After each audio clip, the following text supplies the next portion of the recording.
سب سے پہلے تو میں پاکستان تحریک انصاف سارے ورکر کا شکر گزار ہوں جس نے میری نئی ذمہ داری سنبھالنے پہ خوشی کا اظہار کیا، مجھے مبارکباد دی۔ اکثریت کو تو میں نے میسج پہ فون پہ جواب دیا، لیکن چونکہ ہزاروں میسج آئی تھی تو اگر کوئی رہ گیا ہے تو میں اس کو معذرت کرتا ہوں، اور آپ سب کو یہ بتانا چاہتا ہوں کہ خان صاحب نے اسی نئی ذمہ داری کے ساتھ مجھے یہی کہا ہے کہ آپ کا سارا فوکس جو ہے وہ 8 فروری کے جلسے پہ ہونا ہے، اور انشاءاللہ تعالی 8 فروری کو جو پچھلے سال ہمارے ساتھ جو ظلم ہوا ہے اداروں کی طرف سے، حکومت وقت کی طرف سے جو ہمارا مینڈیٹ چوری کیا گیا ہے، اس کے وجہ سے ہم جو ہے اس پہ مذمت بھی کرتے ہیں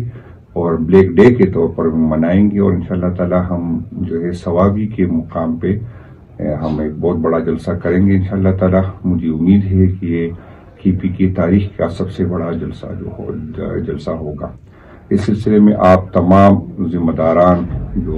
MPA صاحبان، MNA صاحبان، تحصیل ناظمین صاحبان، جو ہمارے ڈسٹرکٹ تنظیم ہے، ریجن تنظیم ہے، جو صوبائی تنظیم ہے،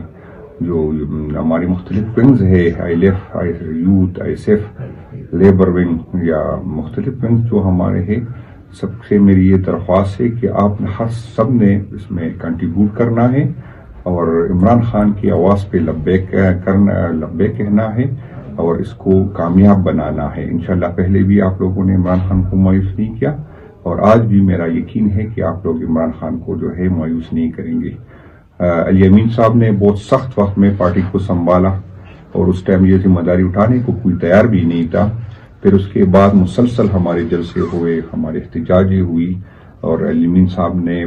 سب کو سپورٹ کیا، ہر ڈسٹرکٹ کو، ہر ونگ کو۔ لیکن ہمیں یہ کلچر اب تبدیل کرنا چاہیے، اس میں اونرشپ لانا ہے، اور اس کے لیے اس دفعہ جو ہے ہم علی امین صاحب کو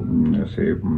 پیسے مانگیں گے، اور کیونکہ اس نے اپنے جو حیثیت سے بہت بڑھ کے جو ہے اس نے کنٹریبیوٹ کیا، اور ہم اس کے احسان مند ہیں۔ لیکن اس دفعہ میری آپ سے ریکویسٹ ہے کہ سب ورکر نے کنٹریبیوٹ کر کے جو ہے جلسہ کامیاب بنانا ہے۔ اس کے بعد انشاءاللہ تعالی میں ابھی نیا صدر بنا ہوں تو اس کا کوئی میکینزم ہم بنائیں گے انشاءاللہ، کہ پھر ہماری طرح یا اور بھی جو لوور مڈل کلاس کے لوگ جو سیاست کرنا چاہتے ہیں، جو سیاست کرتے ہیں، تاکہ ان کو بھی آسانی ہو بڑے عہدوں پہ بیٹھ کر MPA MNA بننے کا۔ کیونکہ اس سے یہ ہوتا ہے کہ پھر جب ہم اس طرح کی ڈیمانڈیں لوگوں سے کرتے ہیں تو پھر مجبوری میں کچھ لوگ برداشت کر سکتے، کچھ نہیں برداشت کرتے، تو پھر اس طرح کی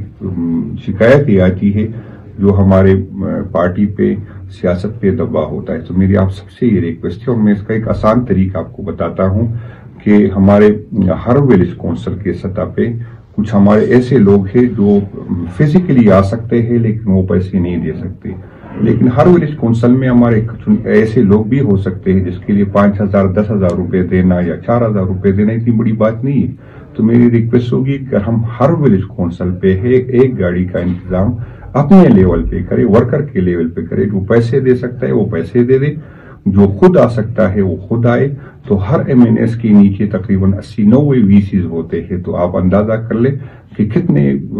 جو ہے گاڑیاں نکلیں گی، اور کچھ اس کے علاوہ اگر 2 کر سکتے، 3 کر سکتے ہیں تو یہ بہت بڑی بات ہوگی۔ تو میری آپ سے یہ ریکویسٹ ہوگی کہ ہم یہ پارٹی ہماری ہے، اس کی اونرشپ ہم نے لینا ہے، اور اسی طرح جو ہے ہمیں آگے بڑھنا ہے، اور اس کا آئندہ انشاءاللہ تعالی ایک میکینزم بنائیں گے ڈسٹرکٹ لیول پہ، صوبے کے لیول پر، تحصیل کے لیول پر، تاکہ ہمیں آسانی ہو۔ اور اسی طرح کی ہم جب سے پارٹی تھی تو ہم اسی طرح کی ہمارے سارے ورکر اس طرح کنٹریبیوٹ کرتے، اور میں بھی آپ سے یہی ریکویسٹ کرتا ہوں، ہمارے پاس کافی جو ہے